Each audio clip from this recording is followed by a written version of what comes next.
여러분은 희대의 연쇄 살인마인 그 유영철을 기억하십니까? 지금으로부터 20년 전 그는 당시 34살의 나이로 이미 전과 14밤이었고 20명의 노인과 여인들을 무참히 살해했었습니다. 일반 사람들로서는 상상도 할 수 없는 일을 이제 저질렀죠. 그래서 일반 사람도 유영철처럼 그렇게 잔인해질 수 있을까라는 것을 생각해 보면 그렇게까지 잔인해지는 일이 뭐 가능한지는 모르겠지만 사람은 길들여지기에 따라서는 그만큼은 아니더라도 상당히 잔인해질 가능성은 있는 것 같습니다. 우리가 헐리우드 블록버스터 영화에 익숙해지고 나면 밋밋하고 잔잔한 영화에는 별 감흥이 없게 됩니다. 마찬가지로 뭐 부인과 자녀를 폭행하는 것도 뭐 처음에는 끔찍스러운 일이지 자꾸 하다 보면 별로 가책을 느끼지 않고 이제 할 수 있게 된다는 거죠. 여기 앉아 계신 분들은 사람은 물론이거니와 어쩌면 옛날에는 벌레 한 마리도 쉽게 죽이지 못해서 벌레 죽이는 것도 끔찍스러웠던 때가 있을지 모르겠습니다. 제 아내는 아직까지는 벌레를 못 죽이고 만지지도 못합니다. 그래서 믿으실지 모르겠지만 저도 좀 겁이 나지만 어쩔 수 없이 제가 잡습니다. 그래서 제가 어느 정도의 그 벌레는 잡을 수 있어서 다행인데 사실 좀 큰 벌레나 곤충은 잡기가 좀 무섭긴 합니다. 근데 예전에는 뭐 안 그랬거든요. 벌레든 곤충이든 개구리든 뱀이든 다 잡았는데 이게 어느 순간부터 뭐 곤충 같은 거는 조금 덜하긴 하지만 개구리, 뱀, 쥐 이런 것들은 정말 만지기가 두렵습니다. 지난 금요일에 그 토요일 새벽 설교를 준비하고 이제 집에 가기 전에 예배장에 잠깐 이제 들어왔는데 문 앞에 뭔가 그 검은 물체가 떨어져 있는 겁니다. 그래서 뭔가 하고 휴대폰 플래시를 켜고 보았는데 이제 아이들 장난감이었습니다. 찐득찐득해서 벽에 붙는 이제 것이었는데 누가 떨어뜨렸는지 아니면 예전에 그 벽에 붙여놓은 게 떨어졌는지 이제 그 바닥에 있더라고요. 그래서 이게 이제 이렇게 뒤집혀 있어서 뭔가 하고 이제 자세히 보려고 제가 뒤집어 보았는데 깜짝 놀라가지고 제가 휴대폰을 떨어뜨렸습니다. 분명히 장난감인지 인지하고 있었거든요. 그런데도 순간 그 개구리의 모습에 순간 놀랐습니다. 이렇게 제가 여린 남자입니다. 여러분 인간은 길들여지기에 따라서 정말 순한 양처럼 될 수도 있고 아주 잔인해질 수도 있는 것 같습니다. 그래서 저는 그렇게 인간은 한없이 잔인해질 수 있다는 가능성 때문에 사람이 제일 두려운 것 같고 또 제 자신이 또 제일 두렵기도 합니다. 캄보디아에는 관광객들이 가면 꼭 방문하도록 하는 곳이 두 군데 있다고 합니다. 가보신 분들은 뭐 아실 텐데 저는 아직 안 가봤는데 하나는 그 앙코르와트라고 하는 사원입니다. 그래서 오랫동안 알려지지 않다가 이게 사람들에게 알려지면서 이제 많은 관광객이 찾는 곳이 되었죠. 두 번째는 이제 킬링필드로 잘 알려진 민족 대학살 박물관입니다. 이 대학살은 1975년에 일어났는데 당시 캄보디아 인구 700만 중에 230만 명이 죽임을 당했다고 해요. 그래서 주로 지성인들을 학살했는데 누가 지성인인지 구분이 잘 안 될 때는 그냥 안경을 쓴 사람을 지성인이라고 간주해서 안경 쓴 사람을 다 죽였기 때문에 그 트라우마로 지금도 연세가 드신 캄보디아 사람들 중에는 안경 쓰는 것을 두려워하는 사람들이 있고 아이들을 학교에 보내는 것을 두려워하는 사람들이 있다고 합니다. 아마 학교에 보내면 죽는다고 생각하기 때문에 그런 것 같습니다. 여러분 사람들은 언제 잔인해질 수 있을까요? 악이 바쳤을 때 자기의 소유를 보호해야 된다고 생각될 때 어쩌면 인간 안에 있는 스스로를 지키기 위한 이 동물적인 본능은 억제되지 않으면 아주 자연스럽게 인간을 잔인하게 만들 수 있는 가능성이 있는지도 모릅니다.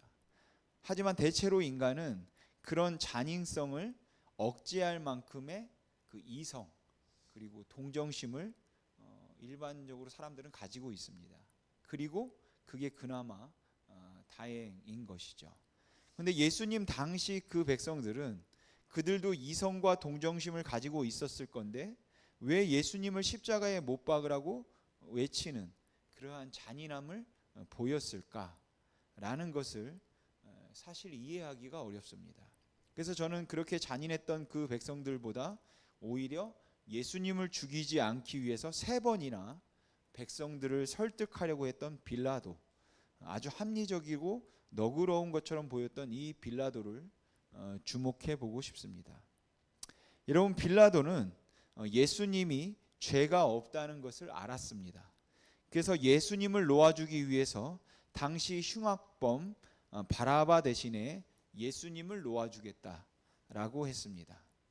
적어도 빌라도가 생각할 때 예수는 그렇게 난폭한 사람도 아니고 죄도 없어 보였고 바라바는 워낙 사람들을 힘들게 만들었던 살인범이고 워낙 사람들이 끔찍하게 생각했던 흉악범이었기 때문에 바라바와 예수를 이야기하면 그래도 사람들이 예수를 놓아주라고 그렇게 말할 줄 알았습니다.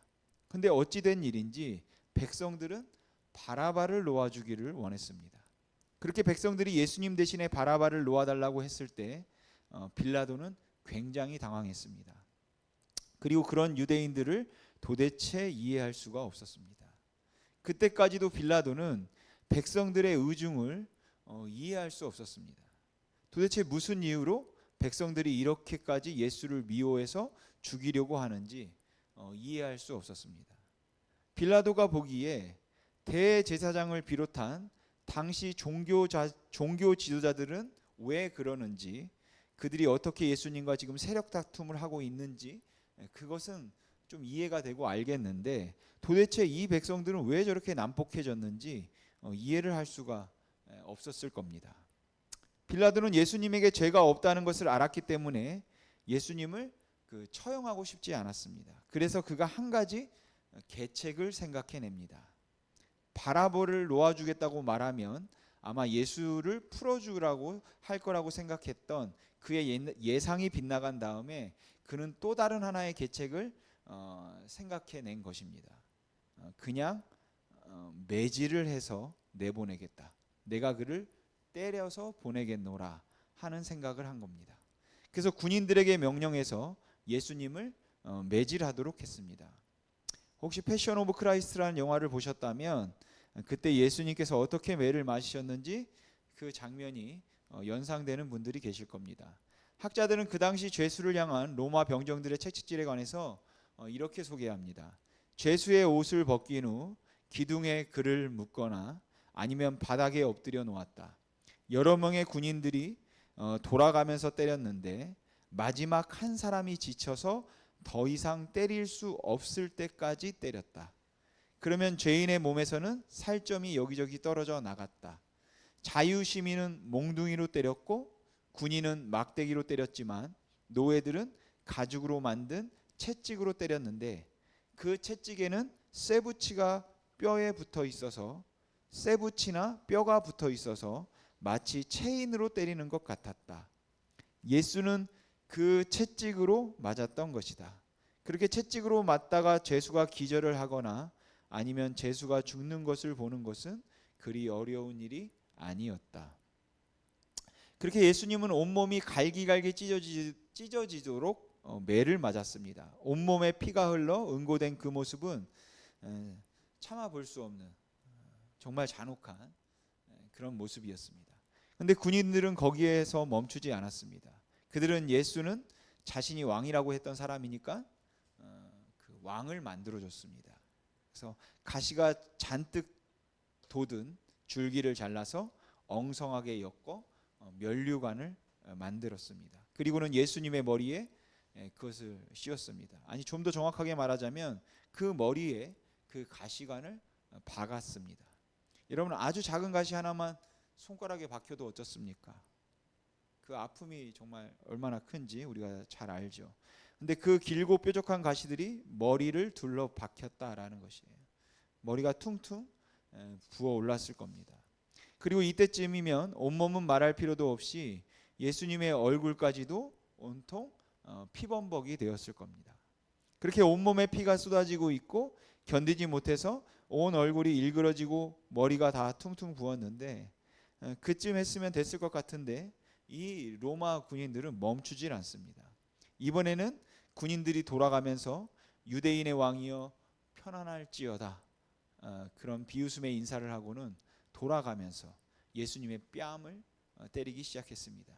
이쯤 되었으면 거의 동물적으로 변한 인간이 얼마나 잔인할 수 있는가를 서로 과시하기라도 하듯이 했을 테니까, 아마 처음 예수님의 뺨을 때린 사람보다는 마지막으로 때린 사람이 예수님의 뺨을 훨씬 더 세게 때리고 낄낄거리고 웃었을 겁니다.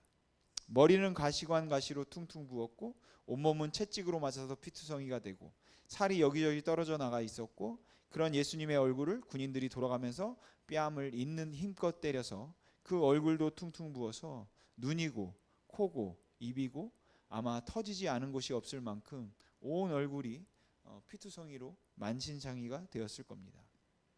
누가 부축해주지 않으면 한 걸음도 걸을 수 없을 만큼 지친 모습을 가진 예수님을 빌라도에게 다시 끌고 왔습니다.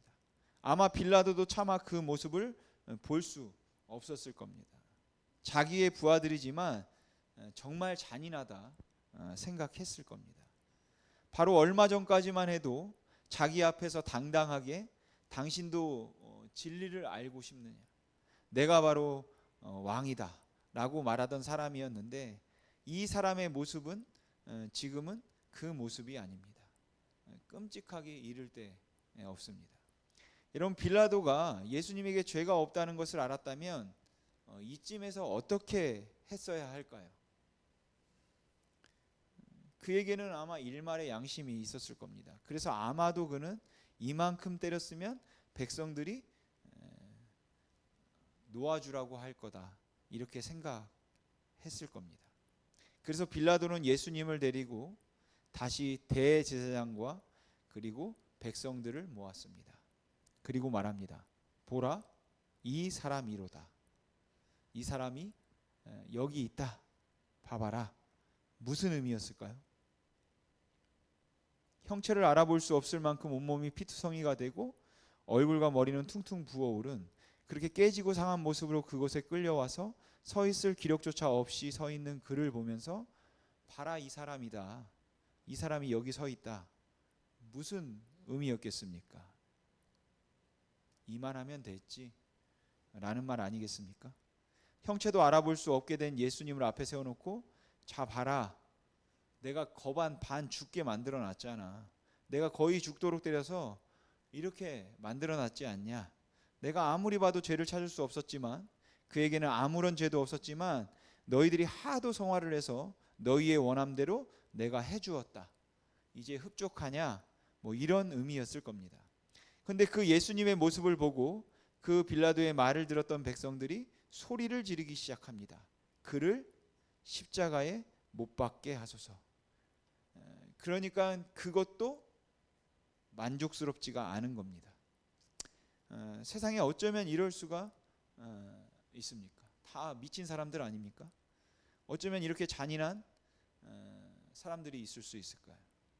만일 그들 중에 일부 사람들이, 오늘이 종려주일인데 바로 오늘 예수님이 나귀를 타고 예루살렘에 입성하셨는데, 그 예루살렘에 입성하실 때 호산나를 외치며 예수님을 맞이했던 사람들이었었다면, 만일 그들 중에 일부가 예수님께서 산에서 들에서 말씀을 가르치실 때 고개를 끄덕이며 감동했던 사람들이었었다면, 만일 그들 중에 일부가 예수님께서 병자들을 고치실 때 자기의 딸, 자기의 아들, 자기의 어머니, 그리고 이웃 사람을 데리고 예수님 발 앞에 와서 기도를 받고 병이 낫는 것을 보며 흥분을 감추지 못해 감격으로 눈물을 흘렸던 사람들이었었다면, 어떻게 그들이 그 비참하고 처참한 모습을 하고 있는 예수를 십자가에 못 박으라고 외칠 수 있냐라는 것입니다. 그래서 저는 그런 백성들을 이해할 수가 없습니다. 아마 그때쯤이면 빌라도도 이 백성들을 정말 이해할 수 없다고 생각했을 겁니다. 도대체 이 종교적인 신념이라는 게 뭐라서 사람을 이렇게 잔인하게 만들 수 있는가 생각했을 겁니다. 어떻게 이렇게 잔인해질 수 있을까? 이제 그만 놔줘도 되지 않나? 이렇게 생각할 법하다는 겁니다. 그런데 말입니다. 사실 저는 이 빌라도에게서도 잔인함을 느낍니다. 그리고 이 잔인함에 제가 더 놀라는 이유는 백성들의 잔인함이 아닌 이 빌라도의 잔인함이 제게는 조금 더 익숙하기 때문에 그렇습니다.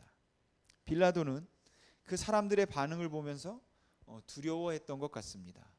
예수님을 십자가에 못 박으라는 그 백성들의 함성을 들으며 두려움을 느꼈는데, 이 두려움은 그 잔인함에 대한 두려움이 아니라 내가 지금 잘못 처신하면 내가 어려움을 당하겠구나, 내가 잘못하면 나도 어렵게 되겠구나 하는 그 이기심의 두려움. 그래서 죄가 없는 줄 알면서도 그렇게 처참하게 때려놓고 결국은 그를 십자가에 못 박을 수밖에 없었던 것입니다. 그런데 그 모습이 아주 합리적으로 보이고 아주 너그러워 보인다는 것이죠. 하지만 그게 제가 생각하기에는 어쩌면 더 끔찍한 잔인함입니다. 요한복음을 보면 백성들이 그를 십자가에 못 박으라고 소리를 지르니까 빌라도가 너무 두려워서 예수님에게 찾아갑니다. 그리고 예수님께 묻습니다. 너는 도대체 어디에서 왔냐? 이 질문을 바꿔서 이야기한다면 너 도대체 누구냐 하는 말입니다. 어떻게 사람들이 이렇게 잔인할 수 있고 너를 그렇게 죽이겠다고 말하고 있다면 너는 도대체 누구냐? 근데 예수님께서 아무 대답도 하지 않으십니다. 그러자 빌라도가 거만하게 말합니다. 내가 너를 놓을 수도 있고 너를 십자가에 못 박을 수도 있다는 것을 네가 알지 못하느냐? 어떻게 해줄까? 죄가 없는 예수님을 붙잡아 놓고 자기의 권력과 자기의 위치를 지키기 위해서 백성들과 타협하는 이 잔인한 인간이 예수님을 앞에 놓고 내가 너 놔줄 수도 있고 십자가에 죽일 수도 있는데 어떻게 해줄까? 라고 하는 겁니다. 그때 예수님이 입을 여시고 말씀하십니다. 이 일은 위로부터 온 일이다. 저 백성이 이토록 잔인할 수 있는 것도, 아무런 유익이 없는데도 나를 십자가에 죽이려고 하는 것도 다 하나님의 계획이다. 이 말씀은 도저히 이해할 수 없는 이 백성의 잔인함이 하나님의 계획 안에 있다는 말이 아닙니다. 또한 이 말씀은 하나님께서 그렇게 잔인하게 만드셨다는 것도 아닙니다. 이 말씀은 그들의 잔인함을 허락하신 것은 하나님께서 이루고자 하시는 일을 이루기 위함이라는 의미입니다. 그리고 예수님께서는 그들의 죄가 더 크다, 그러니까 백성들의 죄가 더 크다고 말씀하셨지만 그래서 빌라도가 죄가 없다 이렇게 말씀하지도 않으셨다라는 것이죠. 여러분, 빌라도에게는 예수님을 놓아줄 수 있는 권한이 있었기 때문에 그도 동일하게 잔인했던 겁니다. 빌라도는 예수님에게 죄가 없다는 것을 알고 있으면서도 자신의 위치를 지키기 위해서 예수님을 십자가에 못 박도록 내어주었기 때문에 아무리 예수님을 살리려고 한 것처럼 보여도, 그가 3번이나 살리려고 했지만 예수님의 그 고난 앞에 죄 없다 할 수 없다라는 것이에요. 그렇게 예수님께서 십자가 처형을 받으시고 2달 난짓되었을 때 오순절 성령 강림 사건이 있었습니다. 그때 모여들었던 사람들을 향해서 베드로가 유명한 설교를 했는데, 그 설교 중에 너희가 십자가에 못 박은 이 예수를 하나님이 주와 그리스도가 되게 하셨느니라 라고 했습니다. 아마 거기에서 그 설교를 들었던 사람들 중에는 그를 십자가에 못 박으라고 외쳤던 사람들이 있었을 겁니다. 그래서 성경은 너희가 예수를 죽였다 하는 그 말에 모였던 그 무리들이 마음이 찔려서 그러면 우리가 어찌할꼬라고 베드로에게 물었다고 했습니다. 이건 너희가 죽였다는 말에 성령의 감동으로 자신의 죄를 깨달았다는 것입니다. 그들은 예수를 십자가에 못 박으라고 외치고 난 다음에 성령이 임하시고 성령의 감동으로 베드로가 설교할 때 그들의 마음속에 양심의 가책을 느끼고 정말로 자기들이 잔인하고 말도 못하게 악한 자들이었다는 사실에 대해서 두려움을 느끼고 정말 회개했다는 것입니다. 그 자리에 모였던 사람들, 특별히 이 사도행전 2장 14절에서 베드로가 예루살렘에서 사는 모든 사람들이라고 했던 그들 중에는 그날 예수님이 피투성이가 되고 머리끝부터 발끝까지 퉁퉁 부어서 서 있는 모습을 보면서 십자가에 저를 못 박아라, 그렇게 외쳤던 사람도 있었을 겁니다. 예수님이 죽기 일주일 전에 호산나를 외치고 그 일주일 후에 저를 십자가에 못 박으라고 말했던 사람도 아마 조금 있었을지도 모르겠습니다. 그런데 예수님은 그들을 위해서 죽으셨고 그들에게 회개의 기회가 주어졌습니다. 그 백성들이 훨씬 더 잔인했지만 그 잔인함이 사실은 회개에 이르게 되는 수단이 되기도 한 것 같습니다. 그러나 빌라도에게는 나름대로 예수님을 살리려 했다는 그 인간적인 노력들, 그리고 예수님께 죄가 없음을 알면서도 그가 평범한 사람이 아니라 하늘에서 온 사람일지도 모르는 특별한 분이라는 느낌을 가졌음에도 예수님을 죽도록 내버려 두면서 나는 저 사람의 피와 무관하다고 손을 씻으며 회개를 거부하게 만들었던 것은 그에게 있던 그 알량한 선입니다. 내가 이만하면 이만큼 했으면 그를 정말 살리려고 했다. 나는 3번이나 백성들을 설득해서 그를 살리려고 했다는 그 알량한 선이 빌라도로 하여금 나는 그렇게 큰 죄가 없다, 이렇게 생각하게 만들었다는 것이죠. 어쩌면 백성들이 빌라도보다 훨씬 더 잔인했기 때문에 빌라도는 그 백성들의 잔인함을 보면서 자신의 잔인함을 느낄 수 없었던 것인지도 모릅니다. 근데 결국은 이 백성들보다 빌라도가 더 불쌍한 인생이 되고 말았다는 것이에요. 여러분, 이번 주간은 고난 주간입니다. 그리고 특별히 이 주간 우리는 예수님께서 십자가에 달리심을 우리가 기억하고 또 묵상하죠. 여러분, 현대 그리스도인들의 심각한 문제는 죄의식이 없다는 겁니다.